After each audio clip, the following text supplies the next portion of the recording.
Hi, everyone. Welcome to the LinkedIn workshop. This is part two, and we're going to focus today on the 5 best actions to take on LinkedIn on a regular basis in order to actually make use of it. Because last time, what you did in part one was to optimize your profile. And by the way, that's of course an ongoing journey of doing that. And I recommend that you update your own LinkedIn profile at least once every 6 to 12 months, depending on how fast things are changing in your career or in your business. When you have new offerings, you might want to update the profile, the job description, the summary area to mention that. But what we're going to talk about today is how to use LinkedIn on a weekly basis, on a daily basis, if you can, because I hope you don't have the illusion that just because you updated your LinkedIn profile, now all your clients are going to beat down your door saying, "Oh, I found you on LinkedIn." And those of you who have been on LinkedIn for some time know that that's not true. LinkedIn works when you work LinkedIn. So that's what we're going to do today. Let me start off with a couple of remarks about authentic networking, because how many of you here watching this are not fond of the idea of networking? Maybe some of you are, some of you love it, but a lot of people in my audience tend to find networking kind of a distasteful idea, because much of networking as it has been done out there, number one, has been done poorly. And the reason why it's been done poorly mostly is because people forget to care about other people. They're afraid, they're in fear, and so they only think about themselves, and they're so self-absorbed. And so the networking feels transactional, and it feels centered on their own benefit rather than on yours. Or they are using certain tactics that they don't really authentically, genuinely mean. They just say those words or do those things because it's supposed to work. And so really my number one rule for authentic networking, which really is the core of any LinkedIn strategy, unless you are an influencer, unless you're already a celebrity, you already have a large audience, people are just wanting to find you and follow your content, which most of us aren't, including me. I mean, I have a sizable audience, but I don't consider myself a LinkedIn influencer yet. So for all of us, the core of our LinkedIn strategy is networking, is being of value to others first, and then we will find lots of value coming back to us. So the number one rule really is the golden rule. I think that's the bottom line, that's the top line, and that's everywhere in between. Is, for example, when somebody messages you on LinkedIn, how many of you, I'm just by show of hands, have received a private message on LinkedIn before? Okay. And most of you. And how many of you, most of your LinkedIn private messages feel spammy or salesy or not thoughtful and personal? Most of you as well. I mean, a few of you might actually have real people contacting you who really have real feelings for you and care about you, but most people don't. Most people, it's not that most people don't care, it's that most people forget to care, because they forget that the golden rule is what makes things work in human relationships. It's just the way it is. It's been that way for thousands of years.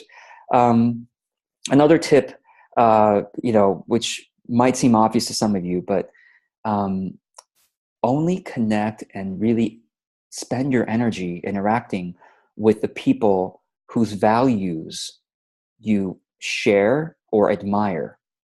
And I have to remind myself of that sometimes, because there are some business opportunities with people that could promote me to their audience, but I really don't really share their values. I'm just in it for the money, and that's dangerous. And that tip, actually, as I look back, it's never worked out, at least for any real friendship and long-term business partnership. So LinkedIn has 500 million people, okay, currently, and it's going to keep growing. It has continued to grow.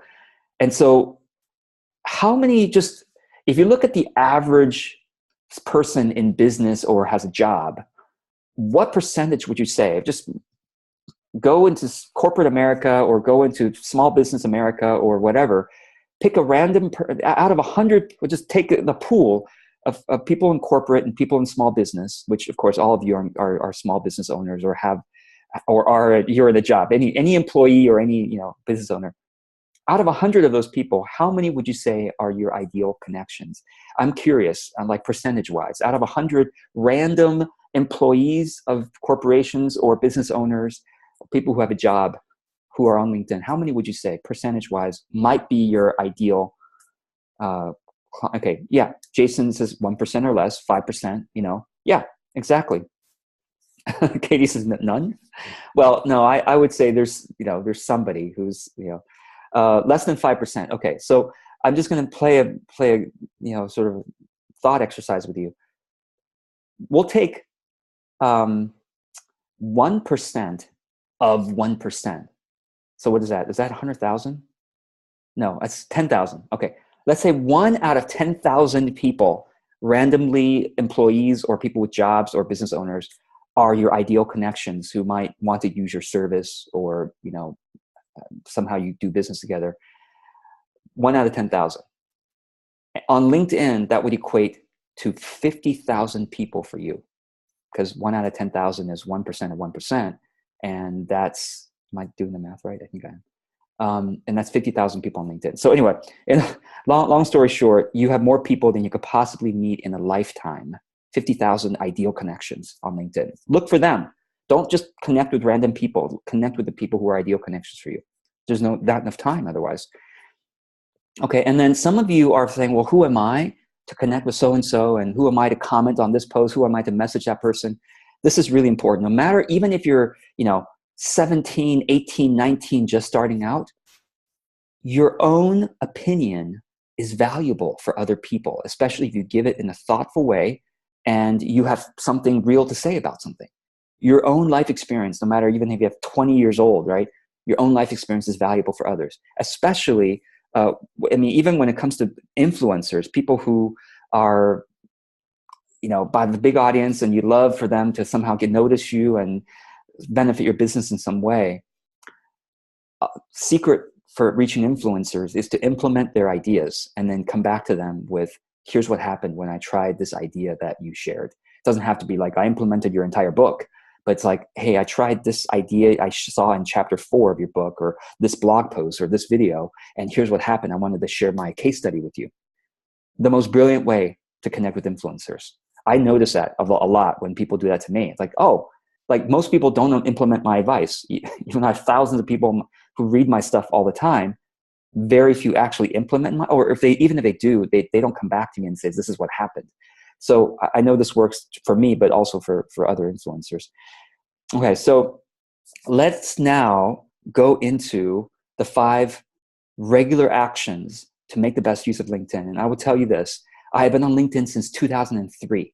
So as of this recording, that's 14 years I've been on LinkedIn. 14 years. And I can basically tell you that almost nobody takes these 5 actions on a consistent basis. And those who do win on LinkedIn, period. So here we go. Now, kind of goes in order of things that are easier. So of course, most people do check their private messages, and that's pretty obvious. I'm looking at the document, by the way. So for those of you who don't have the document, be sure to look for the resource document. And for those of you who are live here, I'm going to put that in the chat one more time here. And if you go down to page 5 of the resource document, that's kind of where I'm going here. So the first action is to respond. You're going to get sometimes LinkedIn private messages, and then sometimes you'll get connection requests. And if you're not responding to them on a regular basis, number one, you're not being courteous to people. Okay. So check your private messages. I have a link right there. If you click on that, you'll be able to go right to your private messages. I should say, to check your private messages that deserve a response, because if someone is spamming you and saying, "Hey, hey, you're a LinkedIn user. I have a LinkedIn workshop that you should be taking," unless it's me, you can ignore them. So people who are trying to sell you something, you can pretty much ignore them. I mean, if you can tell that it's a generic message. Now, if they actually looked at your profile and said, "Oh, hey, Catherine, I really like that you have this experience, and I really like that Sherry, I really like that you also have a passion for that. Like if they're thoughtful enough to say something, it's courteous to say something back. Says, oh, thank you so much for taking a look at my profile. Really appreciate it. I'm not interested in the service, but thank you for reaching out. Just something courteous like that will be the golden rule, right? And it's a good karma. And then the next thing about responding is to check your newest connections. Send a message, accept your newest connections. I didn't say that right. Accept and send a message to your newest connections. So let me show you on the screen here. Okay, so basically if you click on this link, you will go to a page that will show you any new connections. And the question is, well, who should I, oh, I'm sorry, this is actually your recent connections. Your new connections are if you simply go to click on My Network at the top here, My Network, and I'll be sure to modify the resource document to show this. If you click on My Network, it'll show you any invitations that you may have. And what you should do is probably only accept invitations from, well, actually, I would say be liberal about accepting invitations. And whom should you accept? You should accept invitations from, of course, clients, former clients, friends, family, colleagues, potential referral sources, people you like in terms of people you learn from, classmates, programs you're part of that feel like a kindred spirit to you, friends of Facebook. So if I look at this person, Barbara, are you actually in this class? You might be in this class. She's a business coach, business motivator, so she would be a niche mate. Some people call that competitors, but I don't see competitors. I see niche mates, because people who basically share the niche and we can all grow the pie together. So I'm going to accept. Now, one thing Barbara could have done is added a personal note, and she did not, which is what I'm going to tell you to do when you connect with people. And before you might as well, before you fully accept somebody, you should just go ahead and click through to their profile and see if there's, see what you resonate with. And gosh, this is a different language, right? So LinkedIn actually has an ability to duplicate your profile in multiple languages, different languages. So I think one thing Barbara could have done is connect with me with her. She should have separate profiles for her different languages and connect with me through her English profile, because I have no idea what this says unless I use Google Translate. So I really can't even say, oh, I'm really proud of you for doing that, or I am amazed at your experience with that, or, I too have this experience, or, oh, interesting, you've got a business training. Well, that's, a lot of people have business training, so that's not really remarkable. That's the other thing I want to say is that when you message people, don't say, oh gosh, I'm also a human being. Like, come on, like, oh, I also have a job, or, oh, I'm also in the XYZ industry, unless that industry is really unique. Like, oh, I'm an energy healer too. Like, that's kind of unique. But other energy healers might find that, well, of course, But say something unique. Don't say something that's boring. Like, oh, I have an MBA too. Well, everybody in their, brother has an MBA. Not true, but I have one, so I know tons of people have one. I'm going to click accept, and basically that's it. So that's all I'm doing here. But what I'm suggesting here is that you actually send a message to your newest connections, and if you click here, your newest connections, it'll give you the list of your connections from the newest first, the most recently added. So I would, click on message next to Barbara, and I say, oh, Barbara, saw your profile and really like that, but something unique, something I feel actually resonant about, not just pretend resonant. Got it? Make sense? Okay. Actually resonant about. Okay. All right. So let's keep going here. I've given you, by the way, some scripts that you can borrow and use. And I basically, whenever you see like these lines, it's basically what you can fill in, and I gotta correct spelling here. Resonated. And you can write as much as you want. So don't limit yourself to just a few words or a line. And here's another example that I got from a book. I want to thank you for accepting my invitation. I've read your profile. I noticed that, again, something about their career. I hope it's going well. I really like something content you posted because of the reasons why. Now, you might say, George, how do I see what content they've posted? So when I go to, I'm going to use Catherine as an example because that's English here. So Catherine, I go to her profile. and I'm going to scroll down, and I'm going to see her activity. And if I click on see all activity, I will see anything that she has posted. If I click on posts, because she's been quiet, she hasn't really, I think she just started using LinkedIn thanks to this class. But you'll be able to see anything she posted here, and to say, oh, I really resonate, and only say that if you mean it. You know, authentic networking, not I'm just trying to save time and I'll just say whatever. No, be genuine. You'd rather connect with one person genuinely today than send kind of generic messages to 10 people. In my opinion, I just think it's better for the heart, and I think it's better for business over time. Okay. You mentioned the importance of something. Am I right to guess that? So, you mentioned the importance of, being successful in your career. I don't know, whatever it is. Am I right to guess that you're interested in achieving something I can help with? So I'd say, am I right to guess that you're interested in furthering your social media presence?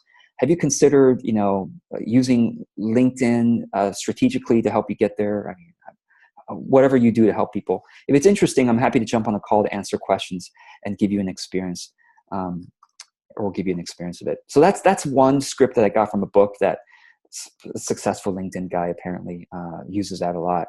Another successful LinkedIn person says, recently I've been helping,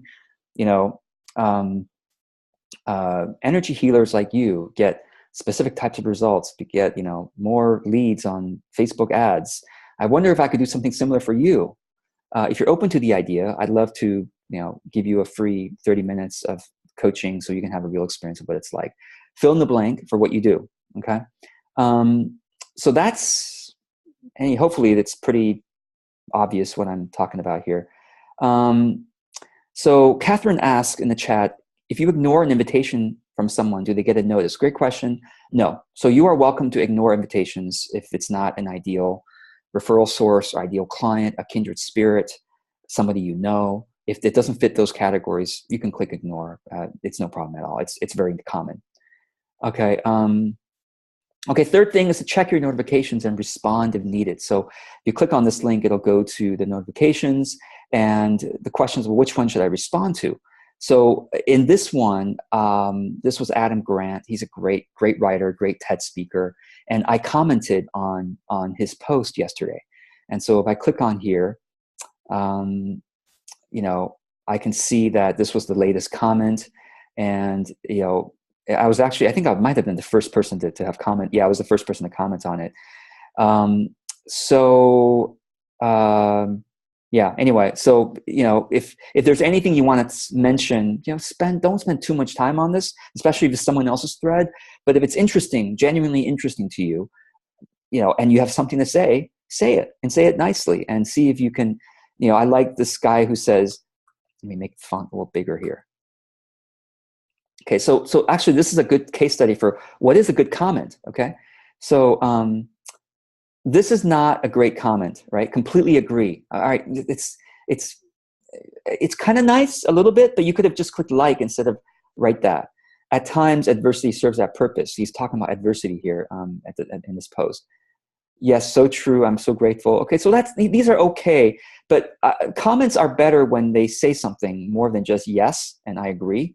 Iron sharpened irons, So even in this short comment, she contributed, and that was useful, and that's not too long, right?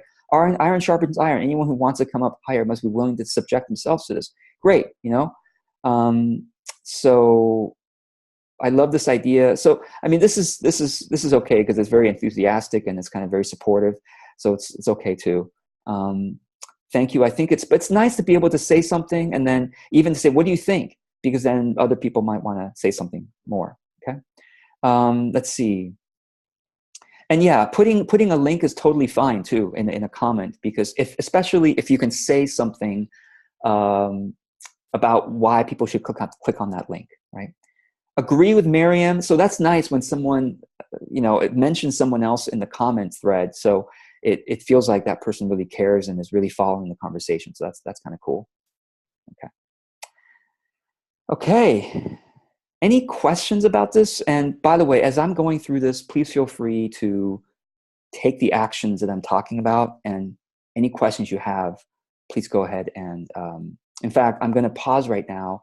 I'll pause the recording as well and let you just take a moment to do some of that, and then we'll see if there's any questions. Great. So just caught up on the chats a little bit. Richard says, can you search for posts on specific topics or keywords? Absolutely. So we'll kind of go into that a little bit later. I think that is not as useful as what I'll suggest later, which is actually following influencers of your ideal clients. When you search for topics, I'll just show you, I mean, while we're here. So for example, I know Richard Hill, his expertise is DNA, or ancestry, family ancestry. So if I search DNA and press enter, okay, on LinkedIn, I can then click on the word content, and this will show me all of the recent or relevant posts that have the keyword DNA in it. And you can either sort by relevance up here, or you can sort by the latest posts. So you can be like the first to comment. But the thing is, if you sort by the latest, it's a lot of people who don't have an audience at all. So your comment's going to be seen by only them. You know, do you see what I mean? And so it's really, latest is really not the best sort. Relevance is better, because sometimes in the relevance, they tend to give you some kind of popular people. Look at this, 83 likes, 68 comments. So if you comment there, Richard, you'll be seen by a lot of people, because the way that LinkedIn works, as you saw in my notifications, when anybody comments, it tells me, because I participated in that thread. So every single comment, it's not going to give me a notification for every comment, but it'll say Kurt and 23 others have commented, and that'll make me want to go back there. So yes, so that's a possibility for you. But sometimes you'll also see threads that have like no comments and no likes. That means that person, if you comment there, it's nice, and if you really are interested, go for it. But it's probably only be one person who ever sees that, and they may or may not even see your comments. So it's better to kind of scroll until you find a thread that has a lot of comments, which is why I don't love searching on content on LinkedIn, because you have to scroll quite a bit sometimes. There you go, 30 comments, right? So that might be useful for you. Okay. And Catherine put in the chat, when I get requests to connect from somebody I don't know and not sure I want to connect with, she will say, thanks for your request to connect. If you do not mind me asking, I'm curious to find out your reason for wanting to connect. Very nice, very nice way of putting it. So yes, if you're not sure yet, you don't have to click ignore. You can message them and say something nice like that. Ilsa made an observation that maybe she feels that if she received some of these scripts that I've been sharing here from the books, it might feel salesy, and I agree. These scripts I got were from LinkedIn salespeople, so they tend to have a lower bar for what's salesy. So definitely be genuine. If it feels salesy, don't do it. Be all about helping. So the way I like to say it is, I'm happy to answer any questions for you, about DNA, about family ancestry, because that's just my area of expertise, just FYI. And LinkedIn is a professional network. People are here for networking, for professional, like, hey, Suni, I want to know what you do professionally. Allison, what's your expertise? Sherry, how can I refer people to you? That's why people are here. So I think it's okay to at least mention your area of expertise.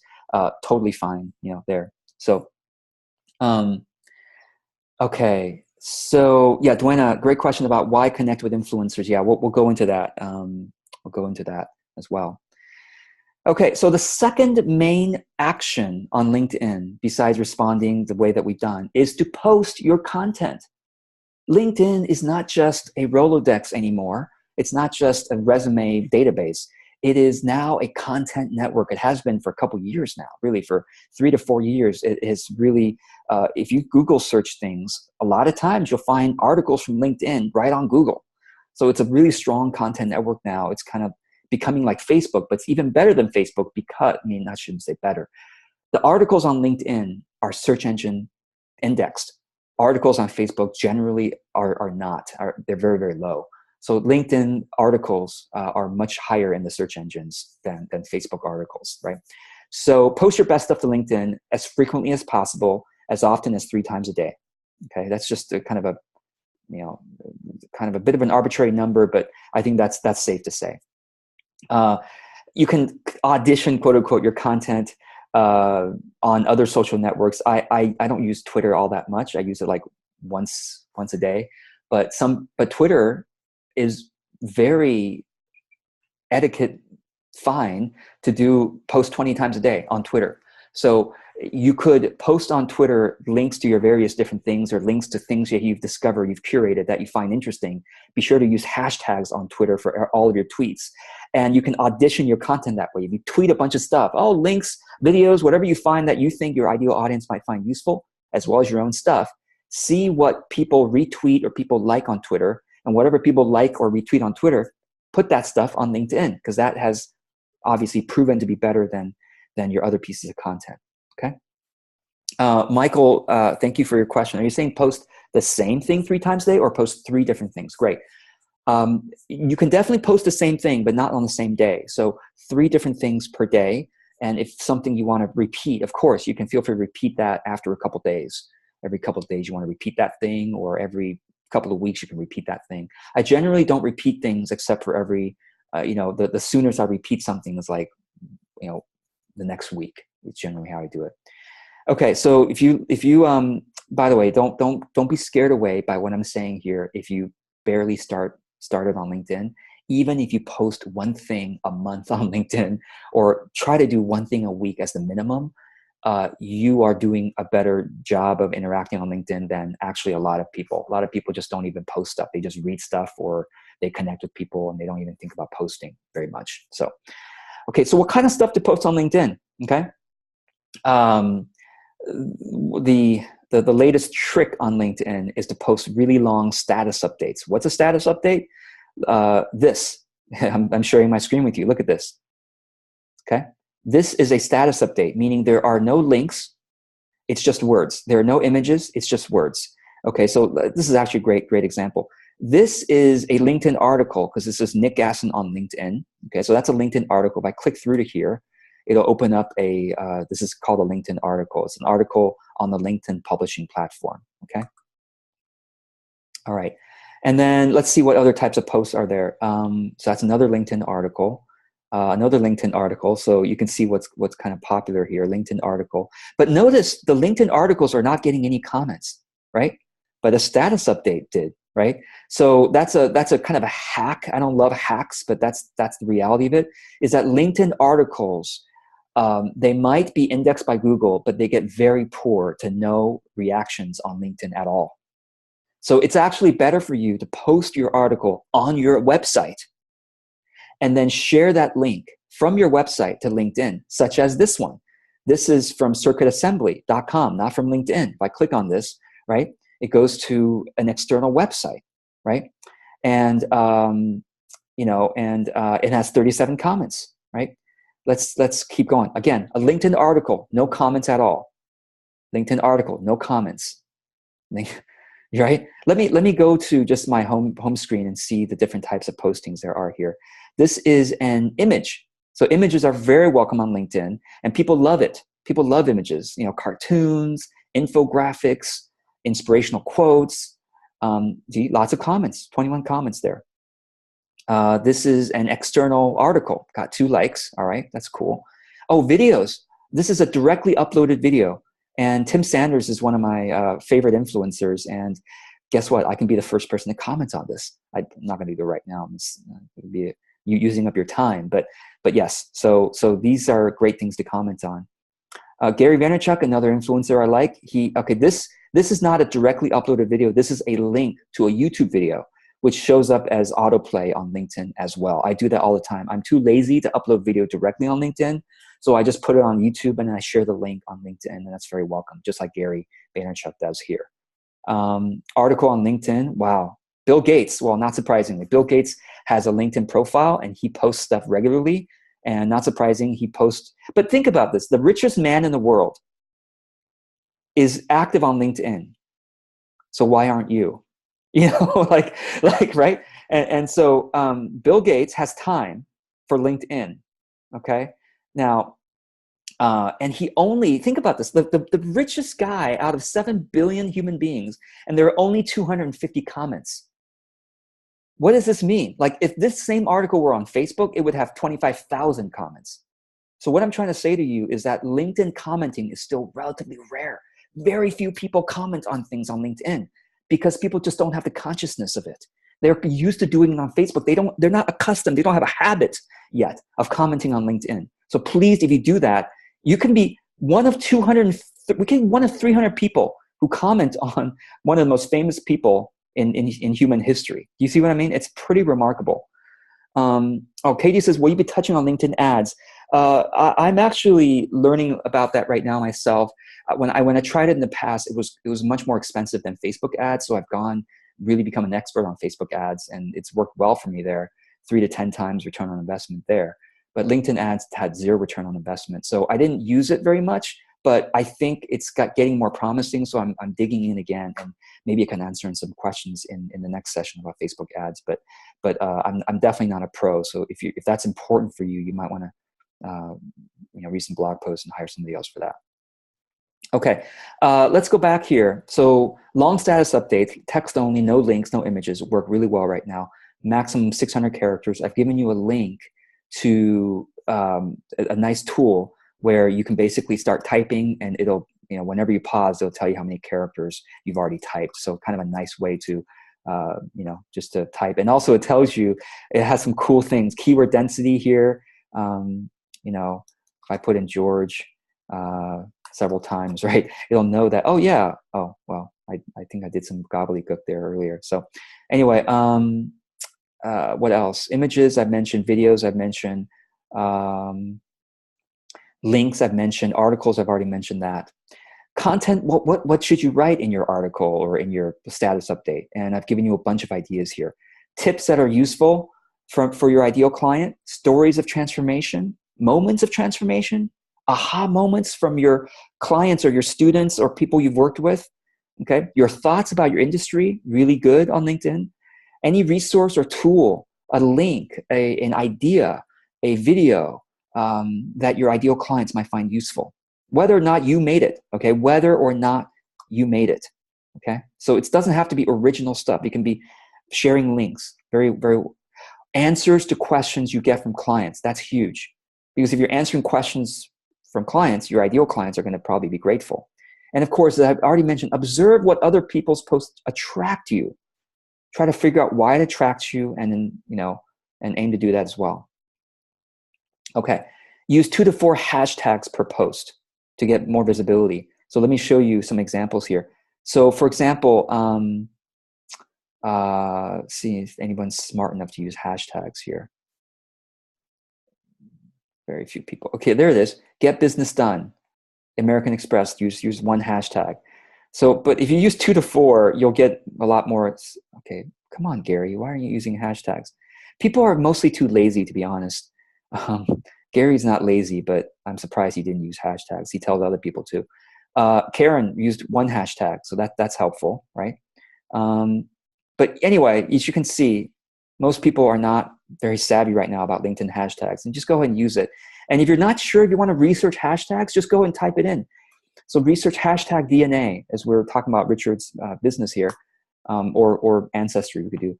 But DNA, and then it'll automatically put you on the content page, and it'll give you all the, oh, look at this, right? Smart person uses 4 hashtags, right? And so that's much more findable as a result, okay? I think in this case, probably somebody in the comments, actually, I'm sorry. When you search a hashtag, it's smart enough to pull up posts that are, oh, there it is. I'm sorry, DNA hashtag, there it is right there. DNA creation. Okay, this is a little bit too much. I really recommend hashtags. Oh my God, that's too much. But yeah, see, even though more hashtags is not better, people, please don't overdo it. This person is overdoing it. Look at how many hashtags, number 1. Okay, and look, all those hashtags did not got her 1 like and 1 comment. And that was from, 3 hours ago. So maybe it's still not long enough. But it's better to do what this person does here, which is put your hashtags with a line break below your post, at the bottom of your post, not integrated like that, because it's kind of hard to read. You see, I know she's trying to be clever, but 2 to 4 people, okay? You can even post your LinkedIn post in a LinkedIn group that allows sharing, which a lot of them do. And to get a LinkedIn post that you did, just go to your profile, click on me, click on view profile, and then scroll down to where it says your articles and activity. Click on see all activity. Okay, I see all activity. And then you can see your posts by clicking on the posts link. Okay, and then you can get the URL to any post by clicking on the 3 dots and click on copy link to post. And you can literally go into a group and say why this post is relevant for the group. I don't know why I can't do this right now. It's buggy right now. Usually you can. But you can say why it's relevant and then paste the link, and then people will go right to your original post to be able to comment on that. Okay. You can send the same link to specific contacts you think, you've heard them talk about it recently or have a question about it, etc. Okay. Any question? Let me take a pause and see if there are any questions about this before I move on. All right. So let's see. Mary says, can we share Facebook Live video links on LinkedIn? Yes, absolutely. Facebook Live video, as long as it's public, can be shared on LinkedIn. Just like any public content is very welcome to be shared there. I don't know if you share a Facebook video, whether it'll autoplay on LinkedIn like YouTube videos do. So I haven't tested that, but that's a good question to try out. How do hashtags benefit us? It makes your content more discoverable. People are searching hashtags or searching, even if someone searches DNA without the hashtag, even if you put the DNA hashtag, they will find your post with or without the hashtag when they search it. Okay, so put hashtags so that it'll be findable by people who use hashtags to search things, people who don't use hashtags. What is a hashtag? It's putting a number sign and then immediately without a space put a keyword. And it should only be one word, even if it's multiple words like you saw earlier, American Express wrote, get business done. They put it as one word with get as capitalized G, business, capitalized B, done. So that's what hashtags are. And is there a directory? No, there is not. Hashtags are just kind of people create them on the fly. And if you want to be more strategic about it, you could search the hashtag you're thinking of using first to see if your post would fit well in that category before you use it. Most people are too lazy to research hashtags. Most people just use it like, they'll just say, hey, maybe DNA, maybe get business done, maybe, energy healing or whatever it may be. They just kind of guess. People guess. So usually that's how hashtags work. Jason Schneider, thank you for saying Instagram. Instagram is very nice to tell you before you use a hashtag. When you start typing in hashtag and you start typing in what the hashtag is, Instagram tells you how many posts are in that hashtag. But most medium.com does that as well. But LinkedIn, Facebook, Twitter, they don't do that. You just have to guess. And most people just guess. Okay, so the third most important thing you can do on LinkedIn is to comment. Now, I've already talked about some of this, but let me kind of go over a few more notes I have here for you in there. One of the questions someone asked is, how much time should we be spending posting on LinkedIn or on any of this, really? So here's the principle on that. I've given you in this document the most productive actions. I honestly believe that, right? That you can take on LinkedIn. So the more time you spend doing these things, the more you're going to be top of mind for your LinkedIn network and be discovered by other people who are your ideal clients. That's it. The person who spends 50 minutes a day doing this document is going to get more clients from LinkedIn than the person who spends 5 minutes a day. Now, there's always a quantity-quality issue, of course. The person who spends 5 minutes a day but posts one amazing thing and comments on one amazing thread, versus the person who spends 50 minutes posting things that are really not that interesting and commenting on threads that have nobody reading them. Of course, quality, quantity. But if you combine the two, and I believe that we get to quality through quantity. We become interesting by posting more things and noticing what's interesting to other people that we post. That's how we become interesting. Not being in our own head, believing we have something interesting and say, hey, how come nobody commented on my thing? It's not that interesting. You think it is, but others don't.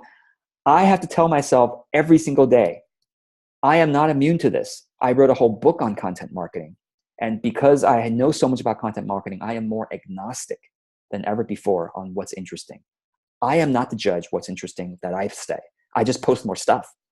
You are not the judge what's interesting from what you post. You have to post more things and notice what I think is interesting if I'm in your ideal audience or whatever ideal audience members are, what they think is interesting from what you write.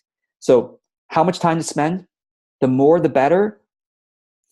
Balancing with quality, of course, right? Which you'll learn more as you spend more time with it. Okay, so third most important thing is commenting, as I mentioned. And how much time? With commenting, you can take 5 hours a day doing this, so be especially careful with your time spent on commenting, because it can take you down rabbit holes. So you may want to set a timer, which is why I gave you a link in the document called Timer. And if you click on Timer there, Timer tab, it'll give you, say, okay, I'm going to do 5 minutes now. I'm going to click on Start Countdown. And all right, let's go and comment on stuff, right? And what should I comment on? So again, it's still rare compared to Facebook and even Twitter and Instagram for people to comment on LinkedIn posts. So if you do it, you really do stand out. You really do. Okay, so here's a formula for commenting. George, thank you that's a great video that you just posted. It made me feel like, not how you made me feel, meaning do you agree or disagree? I really agree with you that we really can get to quality through quantity. In my own example, I had to meet a lot of different people before I found the right business partner, whatever, some supporting example. Or if disagree, no, George, I don't know about the quality thing, because I feel too frazzled when I try to do a lot. But when I give myself the energy to really be in silence and let something emerge, that thing is usually brilliant. Whatever, however you want to disagree with me is totally fine. But be courteous, be kind, and give an example that can counter what that person says if you disagree with it. Okay. I've already mentioned about offering feedback to influencers. Very few people in their audience, any influencer audience, as you can see, Bill Gates only has 250 comments on that post. He should have 250,000, right?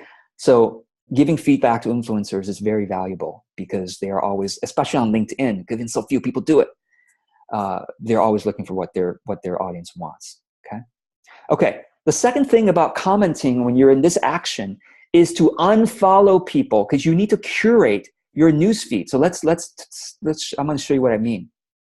When I click on Home, LinkedIn Home, right? This is called the newsfeed, and LinkedIn will be serving me posts from people that LinkedIn's algorithm believes that I like.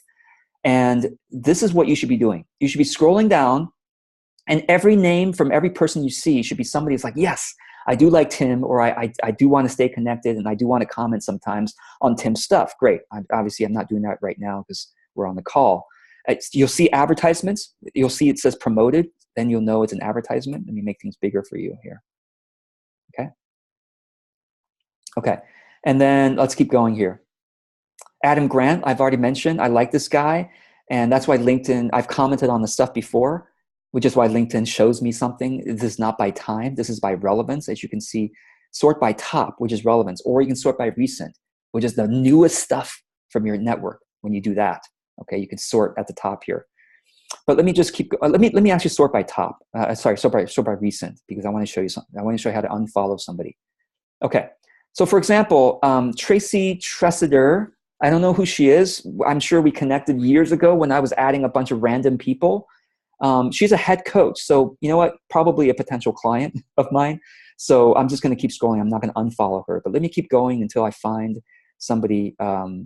Sometimes you're going to see this. Sophia likes this. You're going to see that a lot on LinkedIn.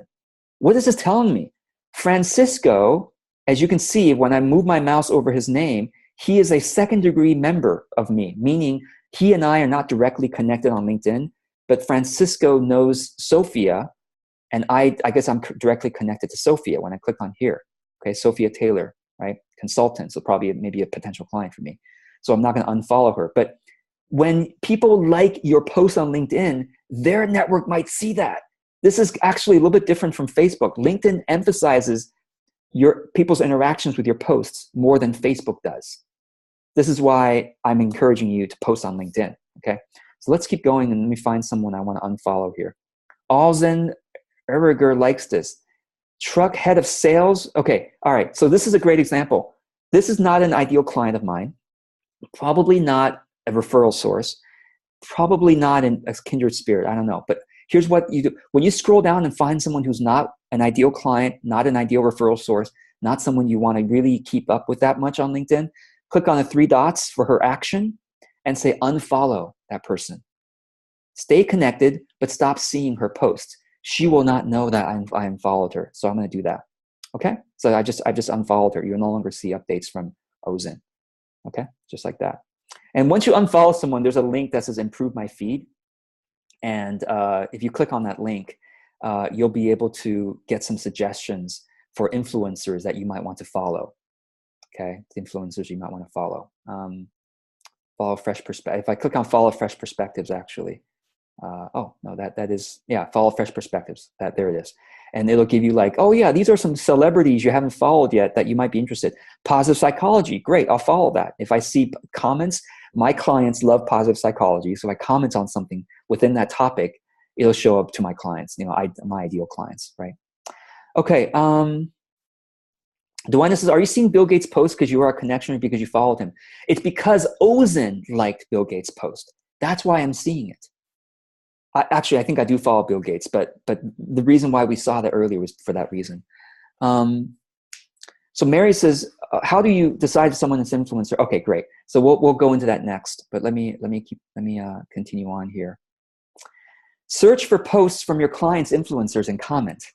Okay, so not your influencers, but your clients' influencers.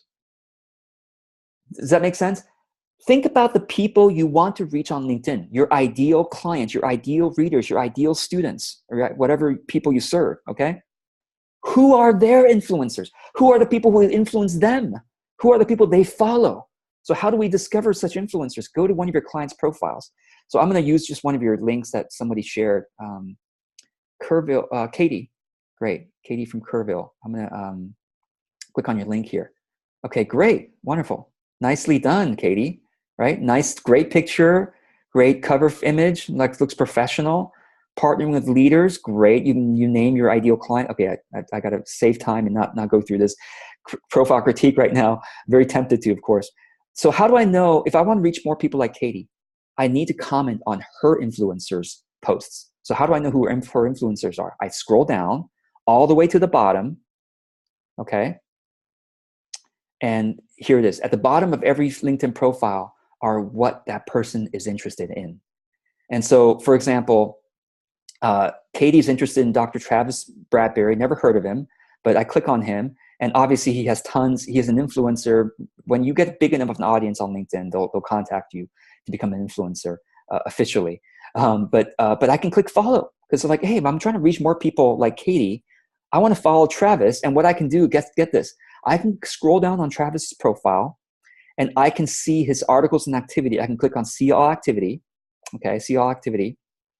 And I can just actually click on, well, I can click on posts here, posts.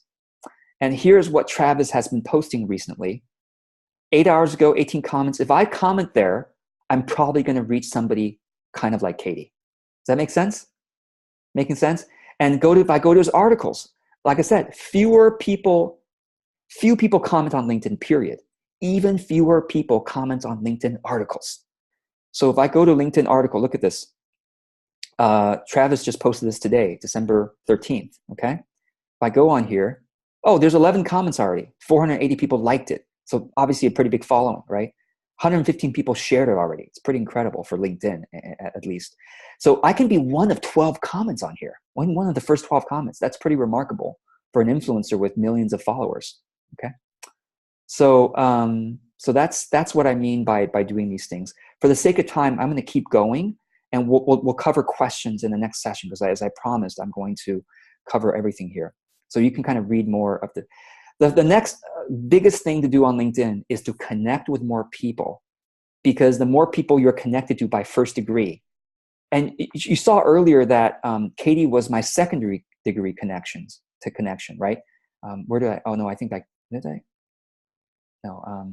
Anyway, I'm not going to click on her link. She was my second degree connection, meaning she hasn't connected. I haven't clicked connect, and she hasn't accepted, or she hasn't clicked connect on my profile, and I haven't accepted. It's kind of like a Facebook friend. When you accept someone's friend request, then that's a first degree connection. A friend of a friend, or a connection of a connection, is a second degree connection. So make more first degree connections. Okay? I've given you a whole list here of people to think about connecting with, okay? If you don't know somebody, I mean, if you know somebody, you don't have to say a whole lot, right? You already know who they are. They know who you are. But if you don't know who they are, then I've given you some advice here on what to do. You know, basically look at their profile, notice something that you really resonate with, something praiseworthy about their experience, and talk about that. Like, be genuine to say, hey, I'm really impressed that you did that, or I really resonate that you have posted this on your profile. You know, go to their all activity that I showed you earlier, because I also believe that that's really important for more people in the world to talk about, right? If there's not enough information on their profile, like earlier, remember I was saying, you know, Catherine is just getting started on her LinkedIn and she doesn't have anything here. So I can search her. I can just Google her and go to her website and find something interesting for me to say, okay? And then click connect, the connect button underneath their name, and add a note, 2 to 4 sentences. So actually, let me actually go ahead and use Katie's example here. Okay, so if I want to connect with her, okay, oh, I think it's still loading here. Okay, I click connect, and then I'm not done. Click add a note. You can only do this if you are on that person's profile and you click connect. If you click connect elsewhere, it won't let you add a note. So you got to come to the person's profile, click connect, and you can add a note to say, Katie, you know, wonderful to be with you in class today. I'm just going to say that for now. Click send invitation. And what that does is it actually starts a messaging thread with Katie. So if I click on the LinkedIn messages, if I click on LinkedIn messages, and once it loads, actually, let me see here. Filter by, oh, you know what? It's not, the message is not showing up here because she hasn't accepted my connection. So that's why. But once she does accept my connection, look at this. It'll be Danielle, right? Danielle sent me this note when she wanted to connect with me. I know who she is. So I'm happy to accept her request. And now there's a thread automatically in the LinkedIn messaging after you guys have really connected. That thread from the original note shows up there. Okay, so anyway, I'm going to give you the time to just kind of read some of these scripts later, and there's a link here for many more LinkedIn invitation templates that you can basically check out.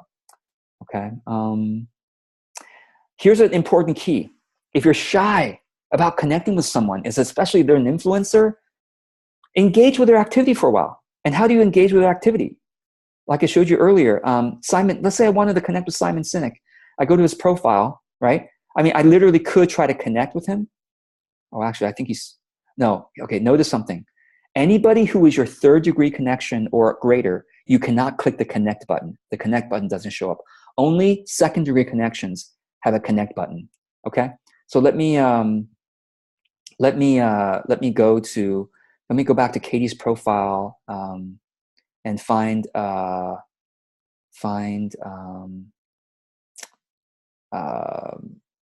I'm just going to say, I'm going to find one of her influencers. Jessica Alba, too famous for me. Probably not a 2nd degree connection. But when you click on, let me show you what I just did. I scrolled down to her profile and I clicked on see all under interests. Click on see all, and then you can click influencers. These are Katie's influencers. You see how helpful that is? They tell you, hey, Katie is an ideal client? Great. Come and follow these people, comment on their stuff, right? These are all too famous. These people are too famous. Let me try to find one that's not as famous. That might be a 2nd degree connection to me. Penelope Trunk, maybe actually. Let me see. Penelope Trunk. Yeah, see? 2nd degree connection. See? I can click more and I can click connect. So I could connect directly with Penelope, but if I'm shy and I'm like, I don't know what to say to her, I click follow. And now I will start seeing her stuff in my LinkedIn homepage. You get it? My newsfeed. And if I start commenting and I'm like, and maybe a month later, I'll say, hey, Penelope, I've been really enjoying your posts on LinkedIn. I really love that you take a stance on that or this, and you know, and then kind of go from there. At least say something that resonates. Okay, finally, for this action, I'm giving you a kind of a plan, like a weekly, monthly, and quarterly plan. Simple. Every week, click on this link. People who have viewed your profile, you might want to do this daily since it expires, unless you have a link. Unless you're paying for the LinkedIn Premium account. These who's viewed your profile does expire every day. So, oh, Kathleen has viewed my profile. Great. So anybody who's viewed your profile, if they're an ideal client or ideal referral source, they're checking you out. So listen, if I click connect here, will I be able to send a note? What's the answer? No, because it's not on her profile. Let me show you. Connect. You see, I can't send her a note, right? And the question is, well, can you still send her a note if you made a mistake? I don't know. That's actually a really good question. More. No, I can't. I can't send her a note anymore. So please don't click connect unless you go to that person's profile. Otherwise, you make a mistake. She knows me, so I'm sure she'll connect. But so that's what you do. You can do that every day if you have time. And then connect with a few more. Second action every week. Connect with a few more people you may know. And as I've already mentioned, click through to their profile. Okay, it says, oh, you might know Karen Greenstreet. Don't click connect here. Go to her profile, click on connect, and then I'll be able to send a note if I want to do that. I'm not going to do that right now. Okay. And then search for a LinkedIn group. Okay, now this is another cool trick. By the way, give me a second here. Just say something to those of you who are live. Okay, so the next action is to search for a LinkedIn group and try to connect or follow a group owner. Why is that?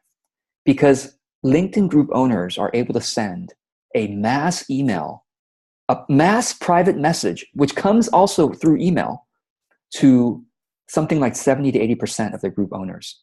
So for example, I am a group owner of the Career Coaches group on LinkedIn. I started this back in 2004 or 5 because I really maybe wanted to become a career coach. So I started a career coach group back then. And now it has 13,000 members and I've done nothing. And look at this. This is what I can do. I can click on manage and I can click on, I'm sorry, not manage. I'm sorry. I can send an announcement which goes to about 10,000 people into their email, not just their private message, into their email. That's how powerful LinkedIn group owners are. That's how powerful I am to the LinkedIn career coaches. So I'm able to do that, and I have done that. I've promoted my own clients to them before when the thing is right. It has to be aligned, obviously. But yeah, so this is why you want to connect with people like me, group owners, because I'm able to do this once a week. I'm able to send an announcement to all those people. And why do I say 70, 80%? Because a lot of group members, not a lot. I've noticed about 10 to 20, maybe 30% in some groups, members have opted out of manager announcements. But most group members don't know how to do that. So 70 to 80% of group members are typically still subscribed via email to LinkedIn group owner announcements. It's pretty remarkable. So basically what you do is you search for a LinkedIn group. Does anyone want to give me an example of a topic that their ideal clients might be talking about, hanging out about on LinkedIn? And while I'm waiting for your answer, I'm going to actually pause the recording for a second here. All right. So in LinkedIn groups, you will find tons of groups of people interested in various career transitions, career changes, tens of thousands, hundreds of thousands of people in various groups related to career transition, coaching, consulting, writing. Michael Michelle asked about, what about youth workers? Wait, let's type that in. Youth workers. Is that one word or two word? I'm not sure. Child and Youth Workers of Canada, 1,400 people. All right, of Canada. That's interesting. What this is telling me is that group owner, so let's click into this group, okay? And how do you know who the group owner is, right? When you click into the group, it'll basically tell you right away who the group owners are, admin. So basically, Jessie Du, and click through to her profile, is able to, oh, that's interesting. I'm able to connect with her even though she's third degree. I think the reason is because she and I share a LinkedIn group or something like that. That's why I'm going to see here. How are we connected? Yes, we have one mutual group, right? That's why I'm able to connect. So you are able to connect with people with whom you share a LinkedIn group. So that's why you can join up to 50 LinkedIn groups. So join LinkedIn groups of where your ideal clients are hanging out, not where your competitors are hanging out. That's what most people do, right? Career coaches join my career coaches group when they really should be going to places places where people are trying to get career transitions in various industries. I'm grateful they joined my group. I can market to them, but this is the mistake, not mistake, but it's not the best use of time to join groups of your competitors. It just doesn't make sense unless you're really trying to find more people to discuss certain things in your industry. Great, do that. But Jesse is able to send a LinkedIn email automatically to like 10,000, no, not 1,000 youth workers or people who might be youth workers, right? Another kind of example that people might not think is on LinkedIn is Psychic Awakening, right? Cynthia wrote, can you find other people interested in Psychic Awakening? Well, let's search that. Psychic. Okay. All right. Psychic advisors. So if you're trying to reach other psychic advisors for referral partnerships, you better join that group and, connect with the owner there at some point when it feels genuine. And at some point, you might want to create a joint venture with the owner of that group to send something to her group, right? Fairly small groups, but still, somebody who's able to send an email to 600 people is not that bad. You're basically seeing people's email list sizes here. That's what we're seeing here. Okay, so Psychic is actually, you know what? It's because I misspelled it. Okay, there you go. 220 results. Now we're talking. Yeah, see, a lot more groups. But most of the groups are rather small. So, yeah. Oh, there it is, hypnotherapist directory. So you kind of click around and you'll find some really large groups. It's not ordered by number of members. That's the problem here. So you kind of have to click around here. Okay, so that's the second action that you might want to take weekly if you have time. Third action is connect with someone you find via a LinkedIn second degree search. A profession or passion of your ideal client. So, for example, if I'm trying to reach more people who are, NLP practitioners because they are my ideal clients, then when I give you this link gives you a direct link where if you click on search, it'll search just the second degree contacts. So I've given you kind of some shortcuts there. It's kind of like these programmed links that I've given you here. So if I search NLP, right, practitioner, okay, great, 171 results. So these are all my second degree. So I'm able to directly connect with them. Again, don't click on connect here. Go to their profile so you can add a note. But I'm able to click with these people and just say, hey, I don't know if I want to say something to Joshua, but so that's how I can find my ideal clients and connect with them that way. Okay. On a monthly basis, you might want to connect with your followers that seem like potential clients, referral sources, or kindred spirits. This link will bring you to the people who are following you on LinkedIn, but who are not yet connected to you. Okay, you could follow them back if you want to, but for example, I click on a waitress. Okay, so probably not my ideal, I don't know, maybe, but let me see if there's an ideal client. Personal brand, so maybe ideal niche mate, maybe like ideal referral source. I click onto this guy. And as you can see, oh, that's weird. Oh, right. No, that's not weird, actually. Followers aren't necessarily second degree connections. So what I can do is I can't connect with him, but I can, oh, yes, I can. I can connect with him. Click on the three dots. So when in doubt, click on the three dots next to the person's picture and see if you're able to connect or follow. So there you go. Great example there.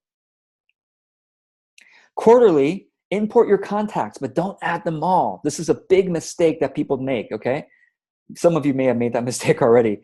Click on import contacts, and you can basically, if you use Gmail or Yahoo or Outlook or AOL, or you have your own spreadsheet, you can basically upload your spreadsheet of contacts, email addresses basically.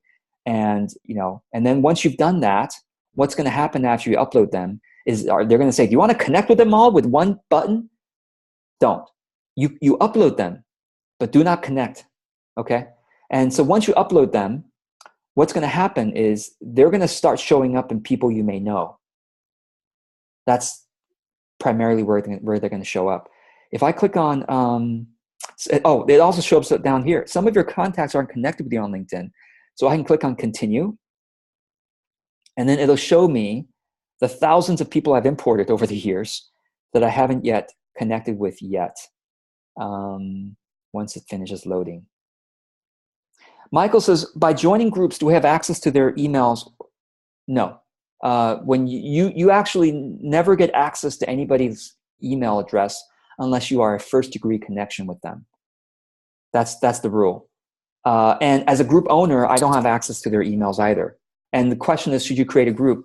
I used to teach people to create groups on LinkedIn. I no longer do, because there are way too many now. And if you create a group, you're going to have to work really, really hard even just to get to a couple hundred members, honestly.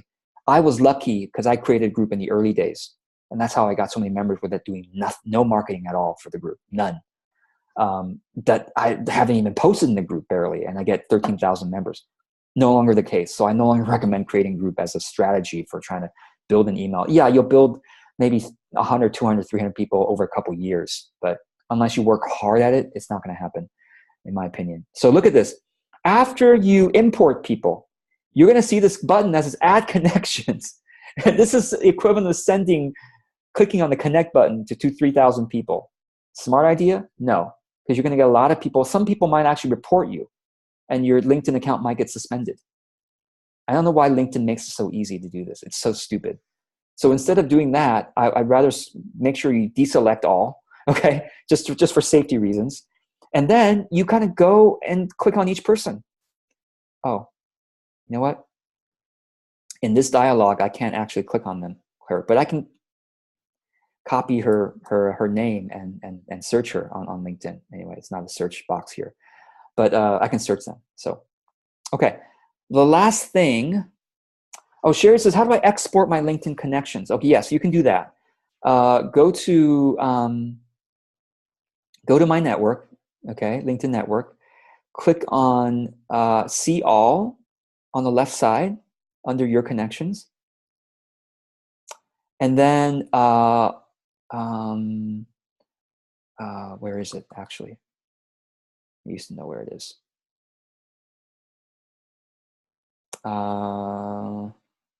See All. Actually, I'm going to actually ask you to just search on LinkedIn for this. Okay, so here's my suggestion. I'm actually glad that LinkedIn, you can export your email, your first degree connections, but what people typically do is they export their first degree connections and they add them to their email list.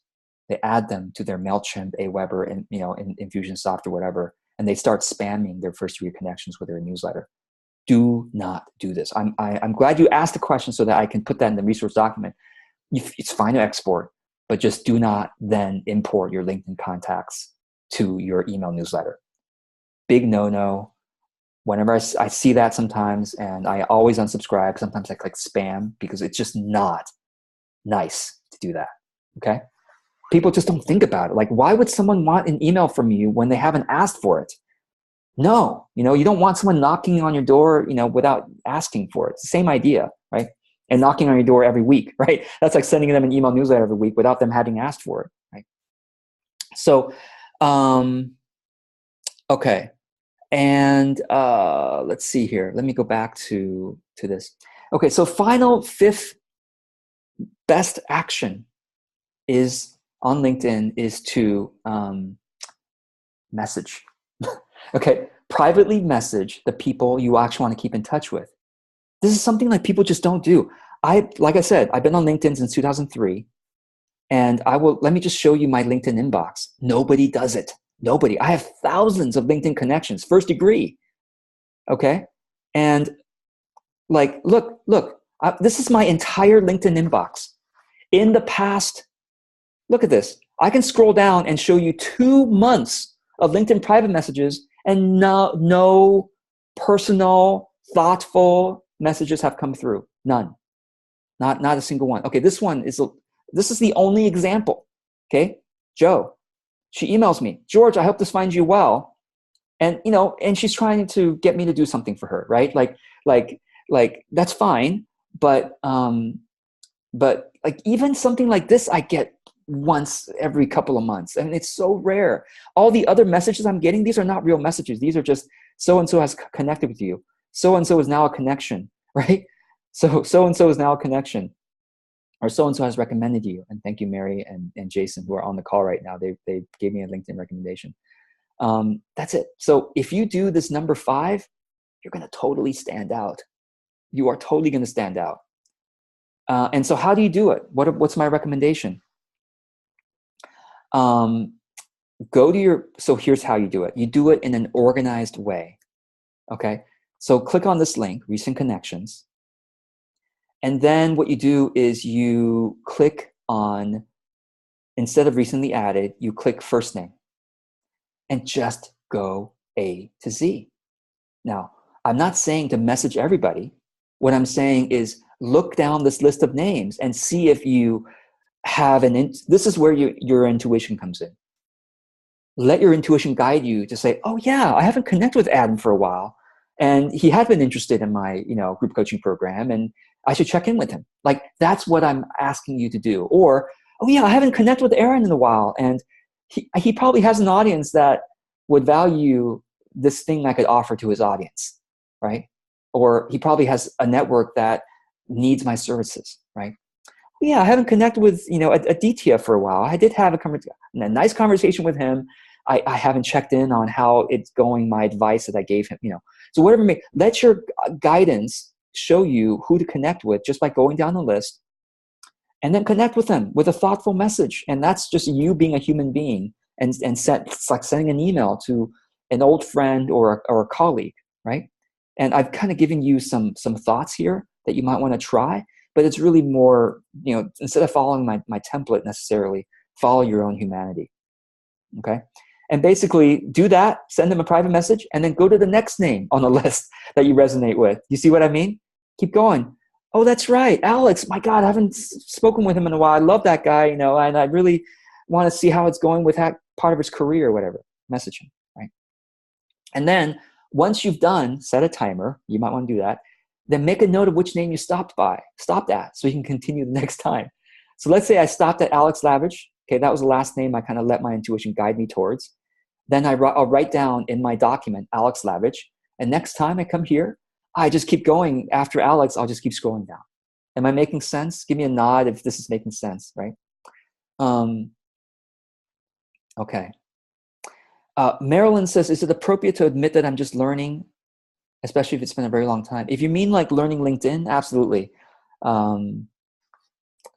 Yeah. And Richard says, can you find connections in a given geographic area? Let me actually stop my share. Yes. And invite them to a local event. Okay. Yes. Remembering that you don't want to come across as being salesy, right? So how can you do it in a way that's human and that's really cares about them and not just trying to pitch them on something? But yes, you can, for example, people interested in ancestry. Okay. Let's say ancestry. And then I click people here. Actually, that's a good question. People posting about ancestry who are local. No, you cannot sort the content by people who are local, but you can sort the people. So anybody who has ancestry in their profile somewhere who are local to me. So click on locations. And then if I don't see a particular area, let's say I'm going to give a talk in New York City or name a, I don't know, Portland, Oregon, let's say. I click on add and I click Portland, Oregon. Great. Now I'm only seeing people who have ancestry in their profile somewhere, Ancestry Brewing, who are in the Portland, Oregon area. It's 28 people. Okay.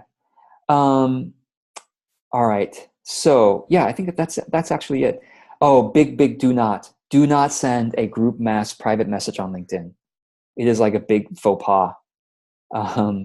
See, let me show you what happens when there's a group message. See if I can find the one that I